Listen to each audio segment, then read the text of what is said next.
นำมาฮอดเฮือนแล้วก็นี่แหละเฮือนที่น้องพักอยู่อาศัยพี่น้องเนาะก็คือว่าล่างนี่แหละพี่น้องเนาะก็คันว่าจำบ่ผิดนะแต่ว่า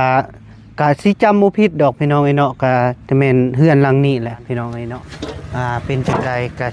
ว่ากันก็โอ้ดังท่านบ่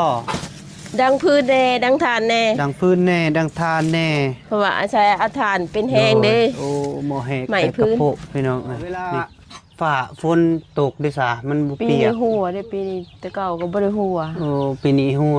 โดยอันนั้นห้องอีหยังกันน่ะ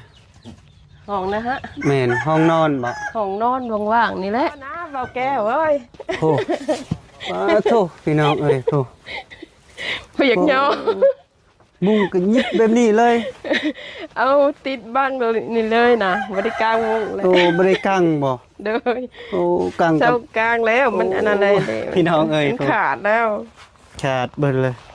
สิกังก็บ่ได้ยุงเข้าคือเก่ายังก็บ่ได้ห้องน้ำก็บ่มีบ่ แม่น ที่แท้เจ้าอยากได้อยู่ในใจเจ้าอยากได้อีหยังที่มีความฝันอยากให้ลูกได้อะนะที่ว่าเจ้าอยากได้ ในความฝัน จะได้เฮือนได้ซ่านซังมินอยู่แล้วก็ สามีอยู่ บ่เจ้าคือไห้ บูกัน บ่ฮู้มันอึบอยู่ในใจบ่ แม่ บ่เป็นหยังตั้งใจ โอ้พี่น้องเอ้ยเนาะ แม่ของน้อง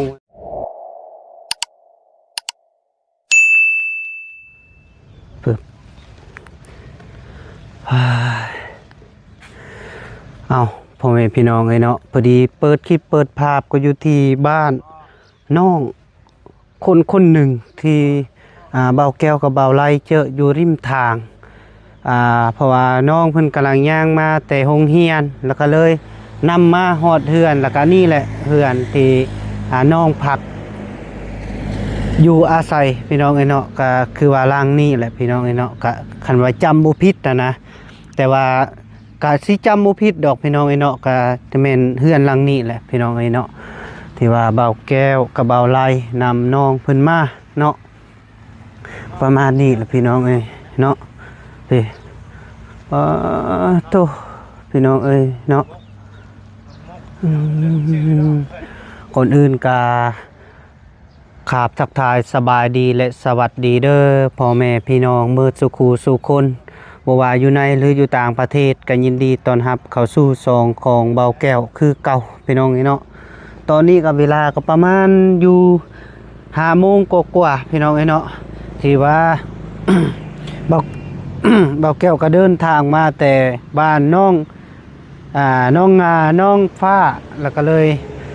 แวะมาหาน้องสะกอนพี่น้องเนาะเพราะว่าคือสิแม่นน้องเพิ่นเลิกเรียนแล้วพอดีเบาแก้วก็เลยมากับทีมงานนี่แหละมื้อนี้ก็มีบ่าวตูนแน่มาแล้วก็มีบ่าวไล่พี่น้องเนาะมีบ่าวไล่บ่าวตูนพี่น้องเอ้ยเนาะพอดีบ่าวแก้วก็สิเข้าไปหาน้องหรือว่าแม่ของน้องนะพี่น้องเนาะเพราะว่าน้องเพิ่นกำลังหดฟักที่หดผักกับเบาไหลพี่น้องเนาะตอนนี้เบาไหลยังคุยกับน้องเพิ่นพอดีเบาแก้วสิเข้าไปถามแม่เพิ่นสะกอนพี่น้องเนาะถามข่าวเล็กน้อยพี่น้องเนาะสบายดีเด้อโดยสบายดีเอื้อยอีกกับมานั่งไหนบ่ โดยได้แล้วยูนิกาเดี๋ยวสบายดีเฮ็ดพากันเฮ็ดยังอยู่ซื่อเลยสุนี่เนาะโดยย่าง โอ้เจ้ามาติไสไปนะซอยเขาเฮ็ดเวียกน่ะเด้สุเพิ่นเฮ็ดมุงเฮือนอีสาน โอ้ มุงเฮือนเขาไม่ใหญ่ทั้งพุ่นเด้ เบิ่งหาที่นี่ไปเด้อขอโทษเด้อ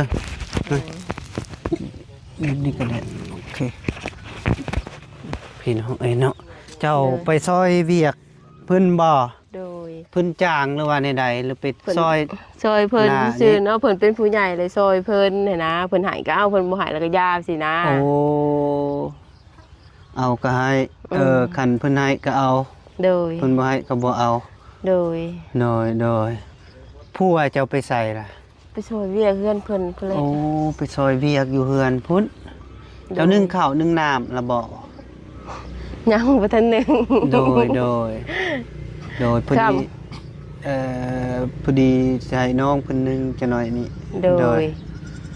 เฮือนซานที่อยู่อาศัยก็อยู่นี่ติ โดยอยู่นี่ บ่มีบ่อนอื่นติ บ่ นี่แหละพี่น้อง อยู่นี่ เอ้ย แหละ สภาพเพื่อน ไปเข้าไปคุยอยู่ในก่อนเล็กน้อยพี่น้องเอ้ย เป็น เนาะ ด้านหน้า เข้าไป อ้าย เบิ่ง เลย น้ำกันเนาะ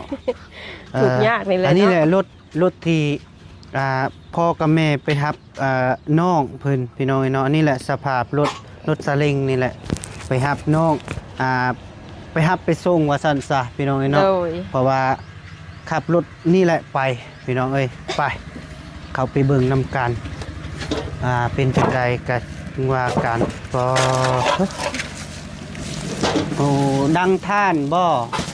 ดังพื้นแน่ดังทานแน่ ดังฟื้นแน่ดังทานแน่ เพราะว่าอาศัยอาทานเป็นแห้งเด้ โอ้หมอแหก ไหม ใส่ พื้ กระ น โปะพี่น้องเอ้ยนี่โอ้ยมีฮอดคันเบ็ดเจ้าเล่าเองบ่คันเบ็ดก็ได้ ผัวเลยเดา ผัวเรา เราเพิ่นน่ะ โดยเจ้าขึ้นนั่งแล้วก็ได้โดยโอ้ยพอดี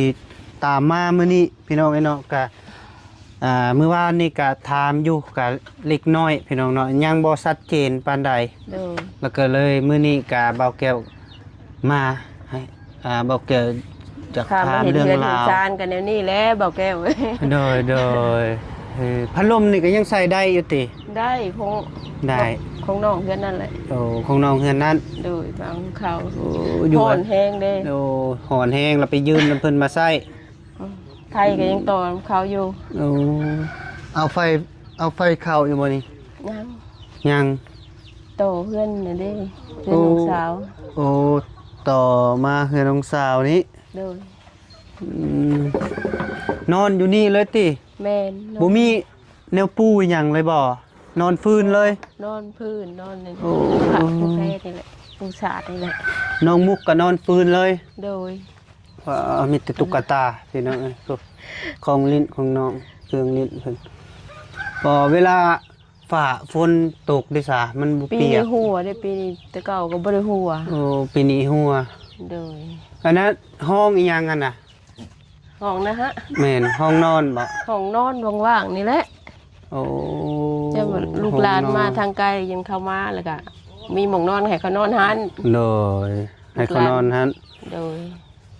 โดยขอโทษเด้อเอื้อยอันค่อยอยากถามแหน่เจ้าชื่อหยัง ซื้อติ๊ก ชื่อติ๊ก โดย อายุจักปี 40เลย48 49แล้วบ่ 48 49สิเข้า50 โดย คือได้ลูกน้อยแท้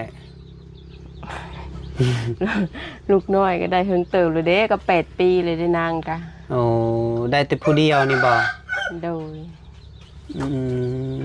มโดย เดี๋ยวนี้ก็บ่ได้เลยเดี๋ยวนี้อยากได้ก็บ่ได้ โอ้แนวมันแหละอายุแก่แหละก็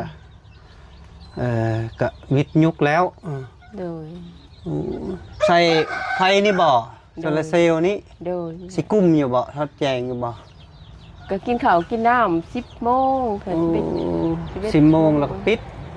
มันปิดเองบ่ ปิดเอง6 โมงเช้ากันมื้อใดมันบ่มีแสงแดดหลายมันก็หุงฮอดแต่7 8 โมงมันก็มัวละ โดยป้อพี่น้องเอ้ยนะเครื่องเราเครื่องอีหยังอันนี้นะ กระตากระบุง กระตากระบุ้ง เข่งกระตาถ้วย โอ้มีฮอด เกตนั่นทุ่ง ยาพี่น้องเอ้ยเพิ่นหอยเฮ็ดแกะเด้อโอ้ยสภาพมุงเพิ่นพี่น้องโอ้ยึงให้เบิ่งมึงดู มุงคาดไม่อยากย่อนะเบาแก้วเอ้ย โอ้ว้าโธ่พี่น้องเอ้ยโธ่ ไม่อยากย่อ มุงก็ยิบแบบนี้เลย เอาติดบ้างเลยนี่เลยนะบ่ได้กลางวงเลย โอ้บ่ได้กังบ่ เด้อ โอ้กัง เจ้า กับ กลางแล้วมันอันนั้นเลยเด้ พี่น้องเอ้ย มันขาดแล้ว ขาดเบิดเลย เออ สิกังก็บ่ได้ยุงเข้าคือเก่า จะเกาะนิสัย โอ้ยพี่น้องเอ้ยยาและคันมันเกาะกะบ่เป็นหยังตัวเลยจะเบิ่งเลยนี่โอ้มุงอูเพิ่นพี่น้องเอ้ยบอน ขา เพิ่ ด น แล้ว นอนปะเครื่องของเพิ่นซำนี้แหละก็ เสียผ่าหน้าแพทย์ฉะนั้นแหละ เฮือนนี่ก็จักมื้อใดมันสิคุเนาะพี่น้องเอ้ยผู้ ปวกกิน ป่า เลยปวกกินเลยเสาร์นี่ ปวกกินแล้ว โอ้ย นี่ของแท้ได้นี่ เอ้ยกุบเจ้าบ่ แม่น โต ใส่จนเหียน ไปจนเฮียน โดยเอ่อเจ้าอ่าข้าวน้ำเดมีกินอยู่บ่ กัดซื้อกิน ซื้อกินบ่ข้าวก็ได้ บางเทื่อกับเปล่าน้ำยาบ่กับบ่ได้เปล่าดูดอก โอ้ โดนเทื่อสินะ ให้หน้าตากะกับบ่มีบ่ โดยเผ็ดน้ำเพิ่น จะเห็นน้ำพื้น น้ำพอน้ำแม่กับเพิ่นยังบ่กว้างเด้ยังบ่หลายหน้าเพิ่นเท่านั้น โอ้เพิ่นบ่ได้ปั้นบ่ โดย เพิ่นยังบ่ปั้น แม่น พอดีเจ้ายังไปเฮ็ดน้ำพื้นก่อน โดย แล้วก็ได้แล้วก็มาแบ่งกันกิน โดย โอ้พี่น้องเอ้ยมาเบิ่งกะเพราะว่าเบาแก้วเคยขี่รถผ่านไปผ่านมาเบาแก้วคิดว่าเฮือนหลังใหญ่แล้วแม่นคงเฮือนเอื้อยกับหลานเพิ่นกับลูกเพิ่นเนาะบ่จริงๆก็บ่แม่นพี่น้องเอ้ยเนาะ โดย เราอยู่อาศัยอยู่นี่นะ อาศัยน้องนุ่งอยู่ โอ้อาศัยกับน้องกับนุ่งเพิ่นอยู่แบบนี้พี่น้องเอ้ยเนาะ โดย โอ้ตัวลำบากแข็งเนาะ บางมื้อก็จนหายไปแล้ว ให้บ่โอ้บางมือก็จนให้พี่น้องเอ้ยเนาะนามาดานก็บ่มีบ่ ยัง ยังก็พอดีห้องน้ำก็บ่มีบ่ แม่น อืมที่แท้เจ้าอยากได้อยู่ในใจเจ้าอยากได้อีหยังที่มีความฝันอยากให้ลูกอยากให้ลูกได้อะนะที่ว่าเจ้าอยากได้ ในความฝัน จะได้เฮือนได้ซ่านซังมินอยู่นั่นล่ะ สามีอยู่ โดย อืมสำเฮือนสำสารยังมีอยู่เนาะ โดย เฮือนแบบได้ก็ได้บ่ โดย อื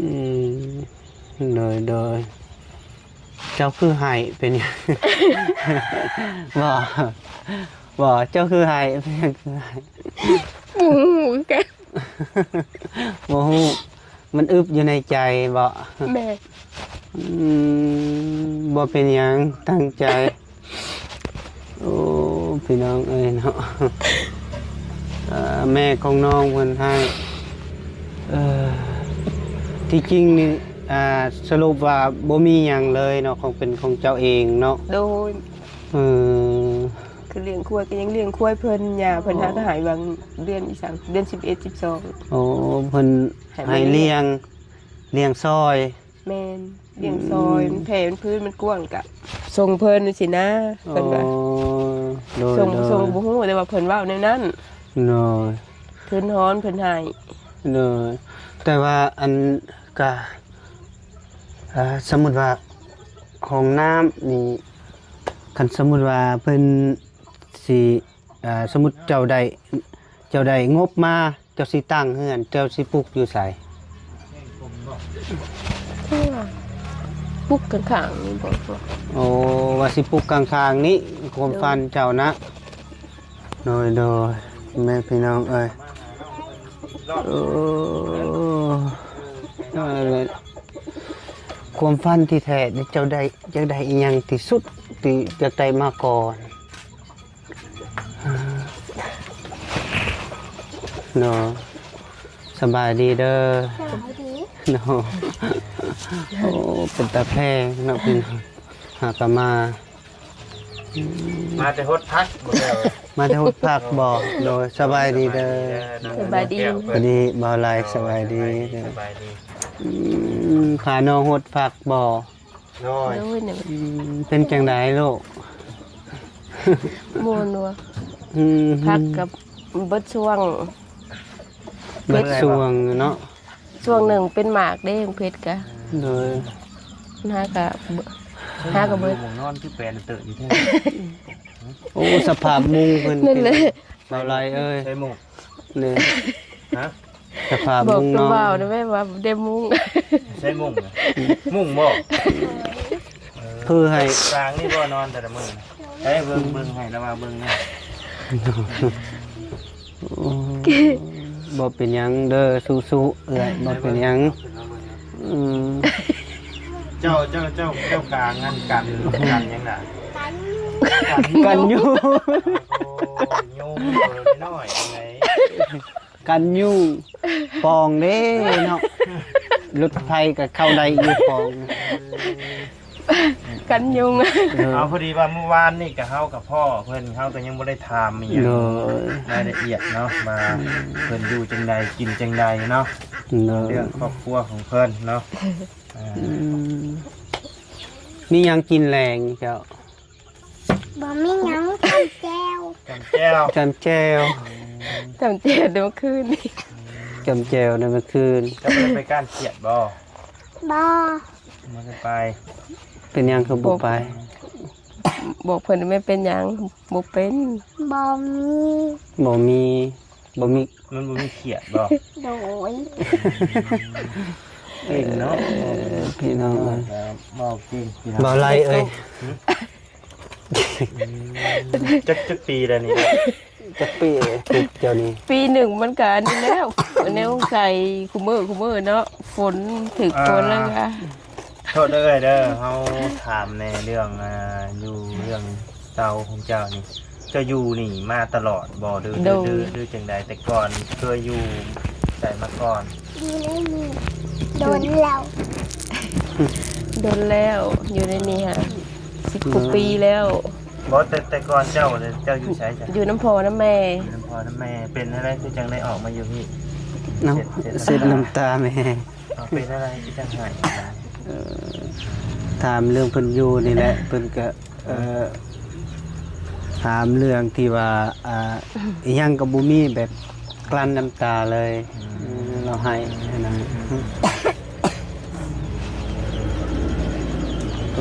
ตะกี้น่ะอยู่น้ำยาบ่ บ่อยู่น้ำแม่ อยู่น้ำแม่เจ้าบ่ แม่น เสร็จน้ำตา อยู่ดีๆใช่ไหม เอาแพ้มาเอาเสือมาเช็ดน้ำตาให้แม่มีอยู่บ่แพงแพงเจ้าแพงบ่แม่นี่แพงบ่ หอมแก้มแม่บ่รู้แพงบ่ เอ้ย หอมได้บ่ การแพงละหอมแก้แม่รู้บ่ให้ ไป แม่สู้ๆเด้อแม่บัดนี้ สู้ๆเด้อว่าเดี๋ยว สู่ คอยใหญ่แล้วคอยสิซอกเงินมาเฮ็ดเทือนว่าซั่นได้บ่พี่น้องเอ้ยเนาะ เพิ่นว่าเพิ่นได้เว้ยเพิ่นสิสู้ อันตะกี้น่ะเจ้าอยู่ดังนี่บ่แต่ตะกี้ อยู่หลังนี่แหละ เอาเพื่อคือว่าน้องไอ้นี่เพิ่นว่าเพิ่นอยู่ดังนี่ใช่ แต่เก่า ฝนตกก็ขึ้นลงอย่างแหละ แต่ว่ามันบ่แม่นเพื่อนเจ้าเนาะ แม่น ไปอาศัยเพิ่นอยู่ แม่นก็เที่ยวขึ้นเที่ยวลงฝนตกแห้งกันลมหลายขึ้นพุ่น แต่เป็นได้คือจังได้ออกมาจากพ่อจากแม่มัน ออกแล้วเฮาได้ลูกได้ผัวแล้วก็ออก อ๋อจะออกมาจากแม่นะประมาณปีปลายบอกจักปีเลยจะออกมาอยู่หมองนี้ เขา7-8 ปี 7-8 ปี เออ เจ้าอายุกี่ปีเลยเนี่ย 49 49 เกิดปี1977เด้ เจ้าชื่อหยัง ชื่อติ๊ก ชื่อติ๊ก โดย แสดงว่าจะได้กับทางอ้ายเราเจ้าหาสิเอากันบอก โดย 7-8 ปีได้กะมาได้น้องคนนี้ พี่น้องเอ้ยเนาะ ทีแรกแล้วก็ไปป้านแล้วกลับมาใหม่เนี่ยเอาใหม่ โอ้ โอ้ โอ้ปะแล้วกลับมาใหม่ ดู เรามาจากปีละ แล้วก็มาปีแล้วนี่สิ อืมแสดงว่าตอนนั้นเลย เอาพับลาย อยู่2คนกับลูก ตะกี้จะอยู่2คนกับลูกบ่ แม่น นอนอยู่พี่เนาะ แม่น พี่น้องเอ้ยเนาะ เป็นทำลายจึงเบียกดอกมา อืมตัวใดเฮาถามไปจะตอบได้เจ้าก็ตอบเด้อเอ้ยเด้อ ดู คันตอบบ่ได้เจ้าก็บ่ตอบก็ได้เนาะ ไม่ เพราะว่าก็เข้าใจอยู่พี่น้อง โดย ส่วนไหนที่ตอบได้เจ้าก็ตอบเนาะตัวใดตอบบ่ได้ เพราะว่าก็ ตอบเป็นหยัง เอื้อยเพิ่นก็แบบว่าเว้าบ่อยากออกเลยมานี้เนาะพี่น้องเอ้ยเพราะว่าเราก็แบบน้ำตาไหลเว้าอีหยังก็จริงๆก็บ่มีได้เบาไหลเอ้ยเราบ่มี ได้ได้เด้อ ให้หน้าตะกร้านี่มีบ่ ยัง ยังบ่มี ยังบ่มีบ่ ดู อัน ถ้ากับเมื่อเห็ดน้ำเพลินอย่าเพิ่นให้เห็ด เพราะแสดงว่าอยู่พี่จะบ่ได้เฮ็ดให้เฮ็ดหน้าบ่ บ่ แม่เอาไปเลยได้ มันบ่มีบ่ มึงเผาไล่ก็ได้ ไปไล่เบ้ใช่น่ะ มา มา พี่ อยู่ ก่อ น้ำเพลิ น นก่อนมาอยู่น้ำเพลินก่อน มาอยู่น้ ดุ ไปแล้วไปแล้วผู้เจ้าเพิ่นมาไล่เองดอก ใช่ ำนั่งก่อน ดุแท้ เพิ่นดุ ไล่เองแล้วไปแล้ว ทำไปทำมาให้พี่น้องเอ้ยเพิ่น ค่อย ให้แบบขอดเลย เรากับปกติแล้ว เด้ เรา อ เลี้ยงลูกคนเดียวมา ข้าวก็บ่มีกินเพิ่นว่าซื้อกินข้าวกัน เขาก็ชื่อกินบ่ เด้อ โอ้ หาเงินแบบใดจังไดเอา ขายเครื่อง ขายเครื่อง ขนมน้ำหวาน ขนมน้ำหวาน ข้าวเปียกขวดนึง อืมเจ้าเฮ็ดเองบ่หรือ ต้ เอา มหมกสลีผักสลีเข้ามาต้ม อืม เจ้าเฮ็ดอยู่ไสค่ะเจ้าเฮ็ดอยู่ไหน นี่แหละ เฮ็ดอยู่นี่บ่ชุดมื้อนี้ก็ยังเฮ็ดขายอยู่บ่ เฮ็ดอยู่แบบไปแต่วันเสาร์วันอาทิตย์นี่ โอ้ขายได้แต่มื้อขายได้มื้อละ พอได้ส่งน้องเพิ่นเฮียนนี่แหละใส่น้ำมันกับเนาะ2มื้อแสนนึง โอ้เอา เที่ยวส่งแล้วก็ซื้อของกินให้เพิ่น พี่น้อง รักพ่อแม่ปานใดดอกซื้อโคมให้เพิ่นนั่นแหละ เลย ทิศละแสนทิศละแสนห้า คิดว่าแสนห้าร วมมันทั้งกินทั้งน้ำมัน อันหาเงินได้นี่บ่หรือว่าเสีย เสียนะไปส่ง ให้น้องเพิ่นไปเฮียนนี่บ่ โดย ปล่อยเพิ่นไปเด็ด อย่าลิ้นลูกอย่าลิ้นไก่อย่าเข้าห้างมัน มันไก่นะฮัน พี่น้องเอ้ยเนาะเบิ่งสิไปเอาขนมให้เพิ่นกินซะก่อนเด้อ เอามาให้ข่อยน้ำหน่อยเด้อ โดยพี่น้องเอ้ยเนาะไปเอาข้าวนมมาให้ก่อนพอดีแม่ของน้องก็ถามไปถามมาก็พอดี กระซื้อคือมือ ห้องให้พี่น้องเอ้ยเนาะน้ำตา กินขนมจีบ กลั้นโอ้พี่น้องเอ้ยเนาะก็เบิ่งสภาพเพื่อนนี่ก็ถือว่าสุดยอดเลยพี่น้องเอ้ย ยังบอก เนาะ นะเบานะแม่บอกเลย ถือว่า แม่ โอ้ ชื่อยังให้กินแต่กิน ถือว่าโคตรเลยพี่น้องเอ้ย ในโทรศัพท์อีหยังที่ กับบ่แม่นว่าสิสร้างคอนเทนต์แต่แม่นความจริงอีหลีเพราะว่ามื้อนี้มามาหาถือว่ามาถามถือว่าชัดเจนก็ยังบ่ชัดเจนปานใด เดี๋ยว พี่น้อง อื่ เอ้ย น เนาะ แพง ก็ ได้ซื้อบ่ ประมาณนี้แหละ ดินดอนต้นหญ้านี่เป็นของเจ้าเองบ่ โดย ของพ่อ ของพ่อเพิ่นแบ่งให้นะบ่ เพิ่นก็สิแบ่งให้ แต่ว่าเพิ่นท่านไม่แบ่งบ่ แม่ เนาะเปิ ตั ด กเป็น พี่น้อ สุ ง กบ่ผู้เห็นเพิ่นขายค่ะ โดย ชาวคน30เหลือ2.5แสนเบิ่นเพิ่นขายให้เขา ขนม ขอบใจ โดยขนมอันนี้บ่เจ้าจะอยาก อืม ฮะ เด้อ เอาขนมนี่เอ้ยไปเลยขอบใจ เอ้า แล้วก็ กิน ลิลลี่ ซื้อลิลลี่ ชื่อเนาะ โอ้มันธรรมดาได้เฮ้ย ของแพงเพิ่นเด้ ให้เพิ่นลิลลี่ เอ้ามันนั่ง ให้เพิ่นนั่ง เนาะ โอ้พี่น้องเอ้ยเนาะมาเบิ่งตัวจริง ที่แท้เมื่อวานนี่เฮายังบ่ทันถามแบบเจาะจงเนาะพี่น้องเอ้ยเนาะแต่ว่ามื้อนี้ฮู้แล้ว ไป ก็ โอ้ ประมาณ นี้ นี้ ก็หาสิกลับมาอยู่น้ำเนาะ โดย แยกทางกันโดนเติบบ่ โดยโดนเติม เลี้ยงลูกผู้เดียวกัน แม่น ถ้าไปเรียน ผู้ดีเฮือนเพิ่นกับเสานี่ลุแล้วนี่เนาะผู้ดีเสามา แส พี่ ด เล ง ย ว่า นี่ เพิ่นสิเฮ็ดนี่ก็ต้องได้มากแล้วเถิบ มางเบิดแล้วเนาะเถิบ ดีเนาะ บ่มี เห็ดไว้ซื้อๆเห็ดเป็นห้องนะ พี่น้องเอ้ย อย่าลูกหลานมาเพราะว่าเขามาแวะอย่าเขายังนอนข้าง โดย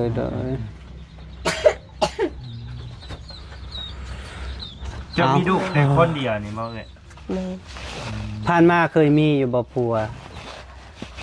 วเจ้ามีแต่ผู้เดียวนี่บ่ แม่น อืมพี่น้องเอ้ยเนาะ แพงแม่อยู่บ่แพงเนาะ หอมแก้มแม่บ่รู้สิเบิ่งกัน คัน พอ แพงนะหอมแก้มดูบ่คันบ่แพงแม่นะนี่ หอมมันไม่เป็นว่าแพงแม่ว่า เอาอืม แพง เอาพี่น้องเอ้ยเนาะพอดี ถามเรื่องราวกับประมาณนี้แหละพี่น้องเอ้ยเนาะก็มีหยังก็ถึงว่าการเด้อพ่อแม่พี่น้องมาทุกคนเอาบ่าวไล่สบายดีเด้อ ดีเด้อ คลิปนี้ก็สิได้อำลาก่อนพี่น้องเอ้ย สบายดี โดยเอ้ย ไป สบายดีล่ะเด้อมีหยังก็สู้ๆตั้งใจเด้อเอ้ยเด้อโดยก็ชีวิตคนเฮากับประมาณนี้แหละบ่พอเพียงเท่าใดดอกมีไผก็ เอาให้นะบ่าวนะบ่ มีแต่ว่าสู้ๆนำกันเด้อเด้อเอาพ่อแม่พี่น้องเอ้ยเนาะคลิปนี้เบาแก้วก็อำลาก่อนเด้อพ่อแม่พี่น้องมื้อสุขคนถือว่าเห็นสภาพนี้ก็ประมาณนี้แหละพี่น้องเอ้ยเนาะเอาขออยู่ดีมีแฮงสุขภาพแข็งอย่าเจ็บอย่าจนอย่าขาดแต่ส่วนโชคมาร่ำรวยมาสุขทุกคนเด้อโดยบ๊ายบาย